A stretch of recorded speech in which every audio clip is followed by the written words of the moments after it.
Le Luberon, une des régions les plus prisées de France pour la douceur de son climat et son environnement préservé. À 1000 mètres d'altitude, perdue en pleine nature, une bâtisse provençale, celle de Raphaël, 49 ans. Elle l'a achetée il y a 10 ans pour y passer ses vacances. Et après, il va falloir jeter toutes les tuiles cassées dans la remorque là-bas. Elle veut à présent y emménager définitivement.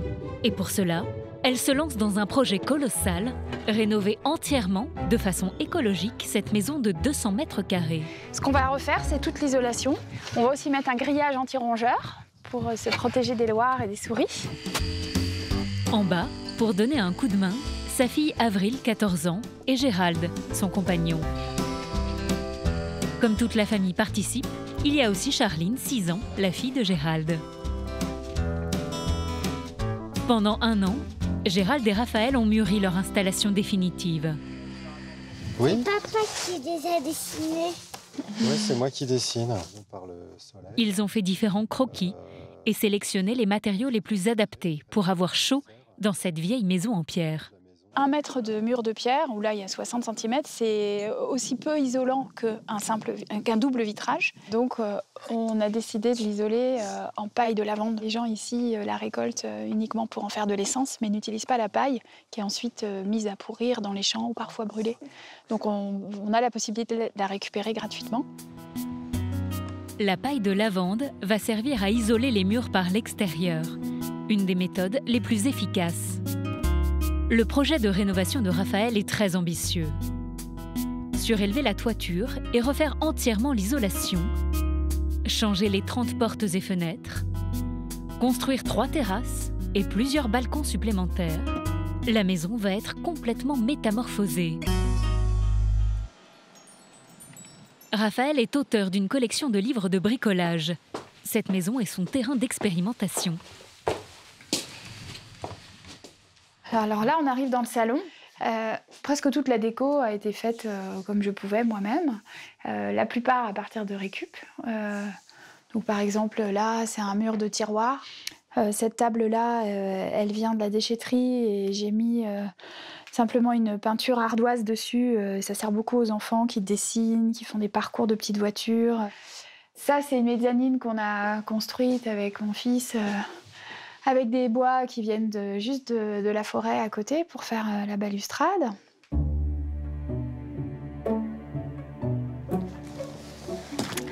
Alors là, on arrive sur le toit terrasse qui est au niveau de notre chambre. Ce qui nous a plu, c'est évidemment la vue qu'on a là. C'est un peu la pièce la plus agréable de toute la maison, même si elle est à l'extérieur. C'est vraiment un endroit où on perd la notion du temps. La plupart du temps, quand on vient ici, au bout de quelques jours, on ne sait plus du tout quelle est la date. Et ça fait à peu près ça à tous les gens qui viennent. Cette bâtisse hors du temps a un gros défaut. Elle n'est pas raccordée au réseau d'eau de la ville. Elle est alimentée par de l'eau de pluie recueillie dans une cuve. Non, ça va aller. C'est bien, il y en a pas mal. C'est normal, on est au mois de février. Heureusement qu'on a de l'eau. Pour être sûr de ne jamais en manquer dans cette région aride, Raphaël et sa fille vérifient régulièrement le niveau d'eau. Voilà, on est au fond. Ah, yes 3 mètres... presque 3 mètres d'eau, donc ça fait 24 700 mètres cubes. Litres. Donc ça veut dire que là, elle est vraiment bien remplie. Et c'est bien. L'eau de la cuve, non potable, est ensuite acheminée jusqu'à la maison. Voilà. Pour les toilettes, qui représentent 30% de la consommation en eau d'un foyer, Raphaël a trouvé le moyen d'économiser. Les toilettes sèches.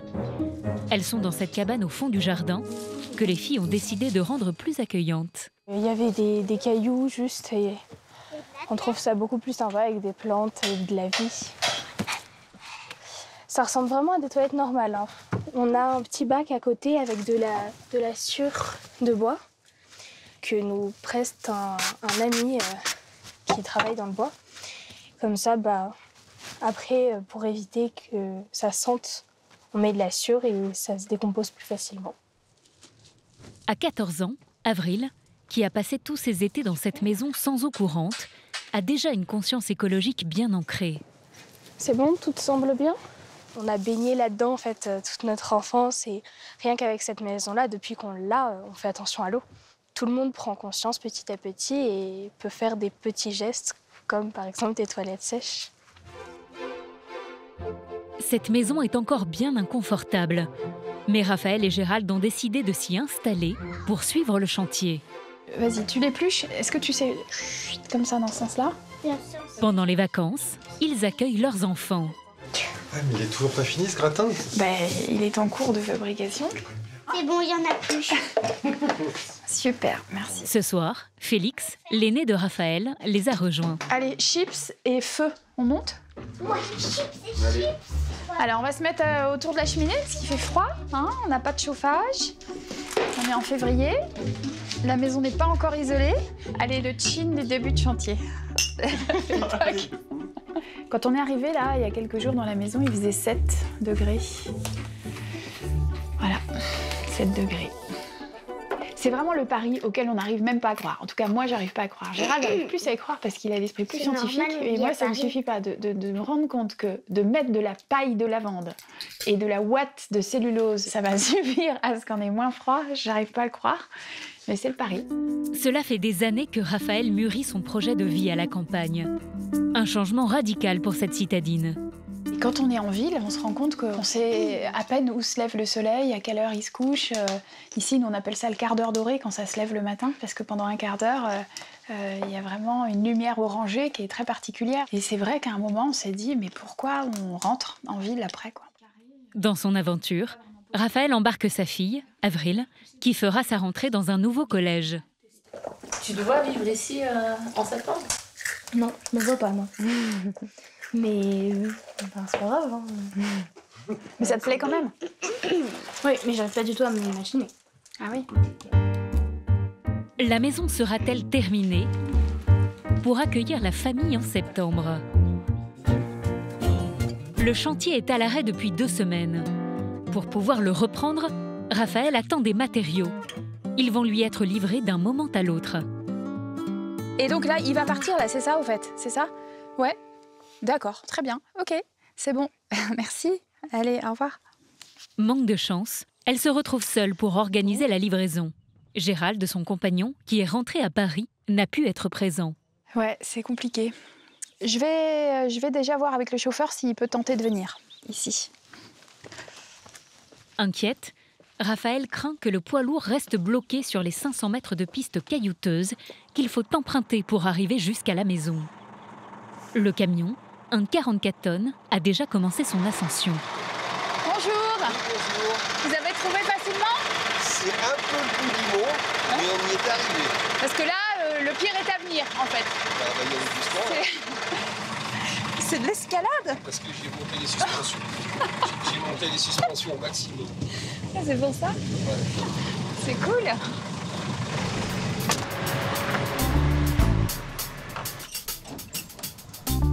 Raphaël a bien essayé de couper quelques branches pour ouvrir la route. Mais le camion se retrouve stoppé juste avant d'attaquer la côte qui monte à la maison. Il est pris dans un fil électrique. Ça craint, hein. C'est chaud et je sais pas ce qui bloque, mais il n'y a pas que le fil. On entendait bien que la roue semblait patiner. J'ai eu ça la semaine dernière, moi, avec ma voiture. Une fois le fil dégagé, le chauffeur va devoir faire repartir le camion. Faut de l'adhérence. Oui, c'est ça. Une opération délicate pour un 44 tonnes. Ça patine, on dirait, sur le rocher, là.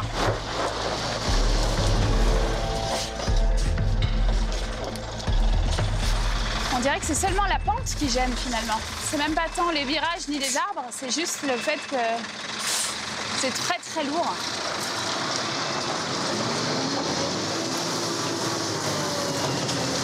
Oh là là, quelle puissance, quand même. Raphaël, qui n'a jamais suivi un chantier aussi important, n'avait pas anticipé le volume de la cargaison. Ça fait partie des contraintes quand on habite en zone isolée et qu'on prévoit un chantier sans forcément se rendre compte. Parce que moi, je suis pas professionnelle. Donc, On suit les quantités, on multiplie par rapport au nombre de mètres carrés qu'on a et aux matériaux qu'il faut, mais de là à imaginer que ça va représenter ça dans la réalité. J'ai fait des tests tordus dans ma vie, mais celle-là, je pense qu'elle est au-dessus. C'est vrai? Ah ouais? À cause de quoi? Le fait de venir là sur un petit chemin, d'avoir des problèmes d'adhérence malgré qu'il fasse sec et que le terrain est ressuyé, il y a du poids, donc... Ouais, c'est étonnant, donc, hein. C'est le rocher.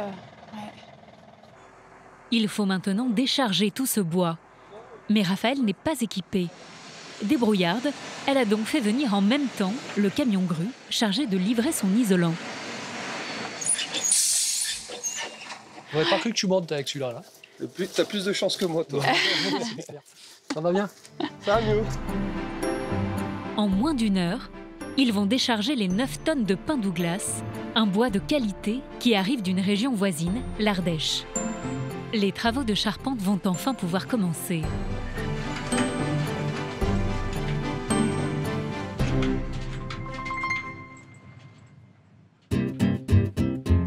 Trois mois plus tard, le gros œuvre a débuté.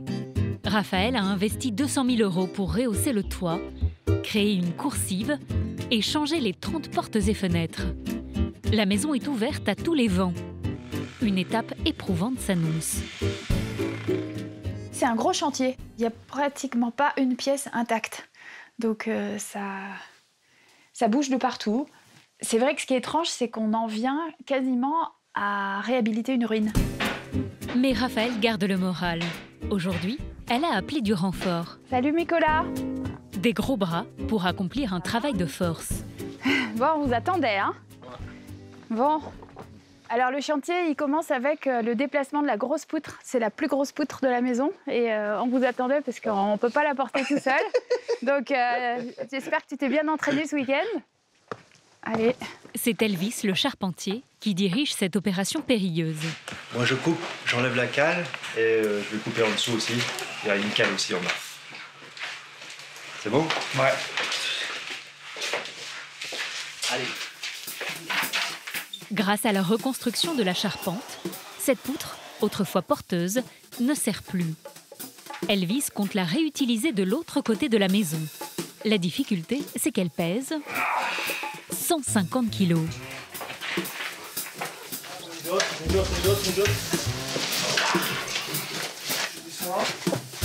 Allez, on y va direct.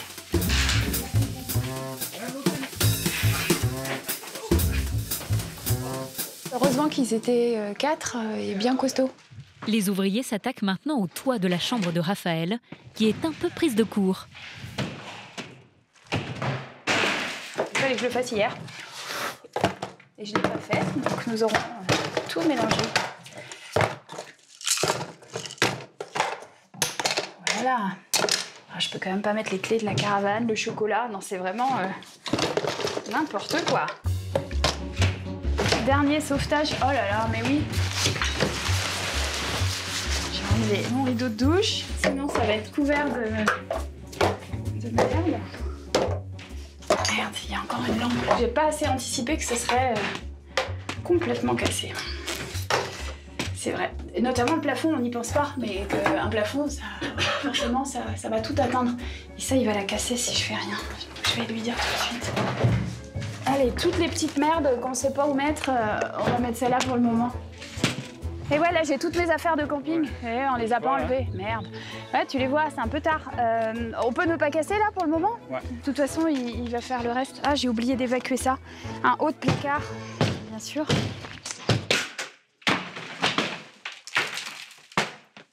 La maison de Raphaël est désormais inhabitable.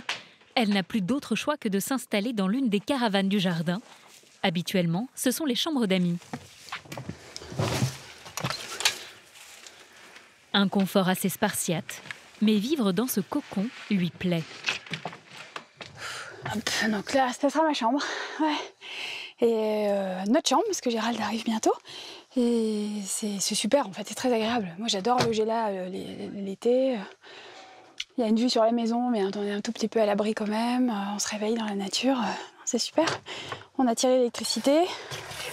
Cette caravane sera sa chambre, mais aussi son bureau. C'est ici qu'elle va continuer à écrire ses livres de bricolage. C'est ça que tu veux? On l'emmène les deux peut-être quand même? Mais pas question d'abandonner les travaux. Pour économiser sur la main-d'œuvre, elle assiste Elvis, le charpentier. Donc là, elle est plus longue de ce côté. Et participe aux différents postes du chantier. Il faut reconstruire le toit de la chambre, enlever la laine de verre et la remplacer par un autre isolant, la ouate de cellulose. Un matériau plus sain, fait à base de papier et de carton recyclé.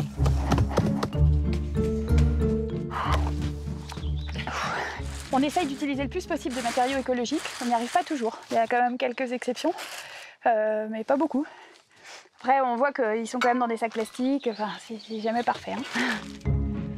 Malgré leur bonne volonté, les problèmes de livraison et le manque de main-d'œuvre liés au confinement ont fait prendre du retard au chantier. Au niveau des délais, vous êtes comment alors par rapport à ce qui était prévu? Ah bah on n'est pas du tout... on n'est pas bon. Ouais, on est plutôt à plus un mois et demi. Et vous aviez prévu d'emménager en septembre? Est-ce que c'est toujours tenable? Oui, ça, on pourra toujours aménager. De toute façon, il y a plein de façons de vivre dans une maison. On peut être top confort et puis on peut être en mode camping. On est dans un pays où il fait beau, en septembre c'est encore l'été, ça ira. Prochaine étape cruciale, l'isolation des murs avec la paille de lavande. Chez Raphaël, une étape essentielle va commencer, la pose de l'isolation des murs en paille de lavande. Pour accélérer la cadence, elle a réquisitionné de nouveaux bras. Un groupe de 20 jeunes, des amis de son fils Félix. Alors, est-ce qu'il en manque? Tous ceux qui viennent, là, c'est des musiciens. Nourris et logés, ils vont travailler gratuitement pendant 10 jours. Bon, bah alors merci à tous d'être là. Le chantier va commencer aujourd'hui, donc avec Avril, on vous a préparé des petits cadeaux de chantier. Tu veux expliquer un peu? Il y a des seaux, des gants, une crème pour les mains parce que du coup on a remarqué qu'on s'abîme vite les mains à faire des enduits. Dans le kit chantier, il y a même une rabane en osier pour faire la sieste à l'ombre. Pour encadrer ces jeunes, pas très habitués aux travaux, Raphaël a fait appel à Sébastien, le spécialiste de la rénovation écologique qui supervise son projet. Alors si tout le monde est là, je vous invite à mettre des chaussures fermées d'abord. On va éviter les tongs sur le chantier. Bon, bah let's go. Allez. Pendant une journée, Sébastien va les former aux différentes techniques. Direction la façade nord de la maison, la plus exposée au froid. Sébastien a choisi une isolation par l'extérieur, la plus performante. Donc voilà, donc la première étape, ça va être parce qu'il a déjà été commencé, de mettre la paille de lavande dans l'ossature. Ok. Alors, je vous montre, bon ça c'est la partie simple. On prend la paille de lavande. L'idée, ça va être de la coincer simplement derrière l'ossature, de réussir à bien la coincer. On va bien la remplir. En plus d'être un bon isolant, la paille de lavande repousse les rongeurs qui envahissent la maison de Raphaël. Une fois posée, elle est recouverte d'une canisse qui servira de support pour un enduit à la chaux. Et pour trouver la lavande, rien n'est plus simple. Dans le Luberon, en plein mois de juillet, elle est partout. Et l'avantage, c'est qu'elle est gratuite. Raphaël s'est entendu avec un voisin agriculteur pour ramasser la paille de lavande après qu'il l'ait récoltée. Les exploitants de lavande, ils sont super contents parce que du coup, ça leur débarrasse des tas, tous les tas qu'on voit sur les bords de route et tout ça. C'est énorme, c'est gigantesque. C'est un produit du terroir, c'est le top quoi. C'est la proximité, c'est la localité. Allez, on y retourne. Sur le chantier, les jeunes commencent à poser la paille de lavande. C'est bon, vas-y pousse. Là c'est vrai que là on est tous joyeux quoi. Ah ouais. Pour le moment ça va. Les gens qui viennent travailler bénévolement et souvent ils sont plus énergiques que des fois quand j'ai des chantiers avec des salariés. Ça arrive. Tandis que les uns préparent l'enduit à la chaux, les autres l'appliquent comme ils le peuvent. Visiblement, prendre le coup de main n'est pas évident. On va commencer C'est trop de la merde. Essayez d'en mettre vraiment partout, hein. Faut pas qu'il y ait de trous. Faut plus qu'on vulcanise. Et essayez de pas mettre les manches des trucs dans l'enduit, parce qu'après on s'en fout partout et voilà. Et hop, bien contre. Et... On va prendre que des filles sur les chantiers, parce que là je vois que j'ai l'impression que les mecs. Avant le déjeuner, il reste encore 2 heures à tenir. À 11 h du matin, il fait déjà 30 degrés. C'est épuisant, hein, mais bon, ça va. Ouais, il fait chaud et bah, c'est très physique, quoi.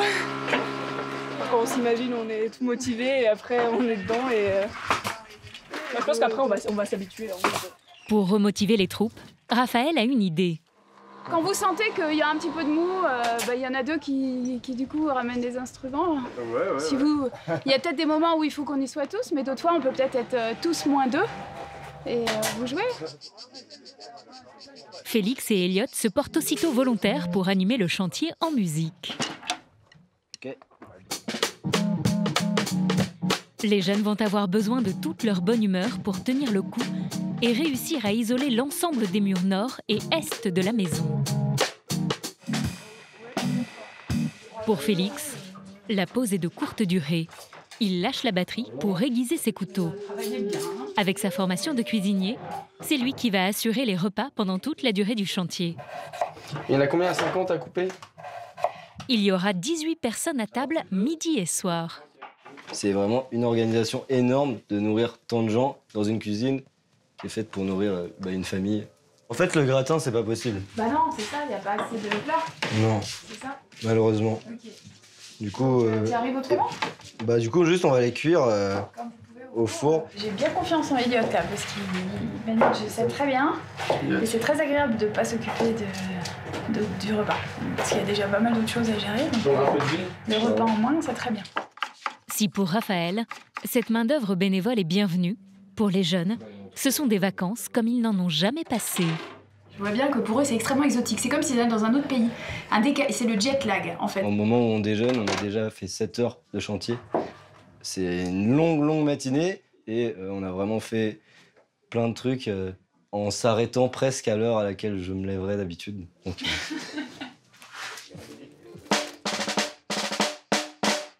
Le déjeuner est prêt. Après une grosse matinée de travail, tout le monde se détend en musique. Ce rythme, les jeunes vont devoir le tenir pendant 10 jours.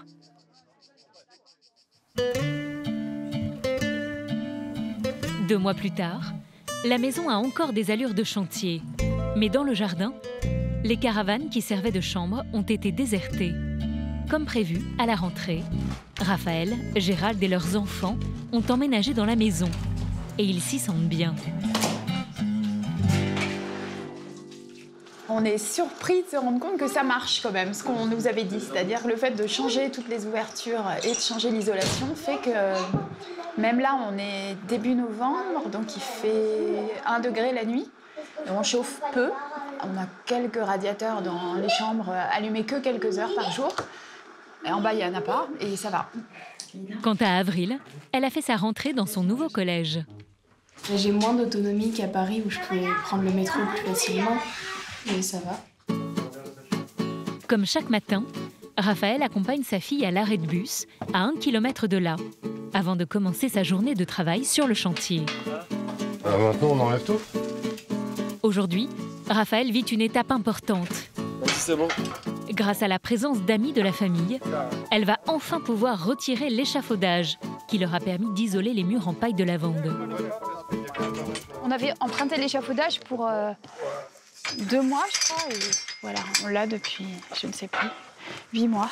Donc vous êtes content? Bah oui. Ah ouais, là, c'est vraiment une journée, c'est la première fois qu'on voit la maison enfin dans son état final. C'est un chantier qui dure depuis février, et là, on est début novembre. C'est déjà habitable, puisqu'on y habite, mais c'est loin d'être fini quand même. S'il faut être endurant pour un tel chantier, Raphaël n'en est pas moins fier du résultat, à l'extérieur de la maison, mais aussi à l'intérieur. L'auteur spécialiste du bricolage s'est fait plaisir avec les finitions et la décoration. Donc là, on est dans la salle de bain des filles. Là, c'est la douche. Bon, là, on s'est amusé. Il y a une amie qui est venue, Lina, qui nous a peint des carreaux. Avril, elle voulait qu'on puisse mettre des plantes dans sa douche. Donc en fait, là, j'ai fait une cavité où on pourra mettre une plante. Et il y a un tuyau qui passe à l'intérieur et qu'on voit descendre en bas. Comme ça, l'humidité de la plante pourra s'échapper. Et puis, on s'est amusé à briser des assiettes qu'on avait récupérées à la déchetterie pour faire une mosaïque. Et ici, on a trouvé du carrelage chez une potière en Pologne. Et puis, j'ai demandé au plombier de me faire lui-même le robinet et le bec verseur pour éviter d'avoir des robinets classiques. Donc, il l'a cintré et c'est que du cuivre. Et je trouvais que ça allait bien avec. Là, c'est le dressing d'Avril. Chaque chambre est équipée d'une mezzanine en bois, d'une salle de bain personnalisée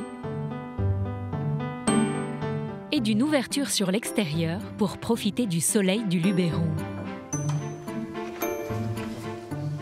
Là, on arrive sur la terrasse tropézienne. Alors, je vais faire comme font les jeunes, là, qui font ça toute la journée. Parce qu'on est en train de remettre les tuiles qu'on avait enlevées cet hiver. Donc, on monte par là pour retuiler le toit. Là, on voit le toit qui est presque fini et puis surtout ce toit terrasse qui est nouveau, qui correspond à notre chambre, une partie de notre chambre. Et ça va être l'endroit certainement le plus agréable parce que c'est là que la lumière donne en fin de journée, quand il n'y a plus trop de lumière ailleurs. Là, ça donne encore. Ça sera bien. Ça sera une annexe extérieure de notre chambre. Raphaël et sa famille mettront un point final à leur aventure dans quelques mois.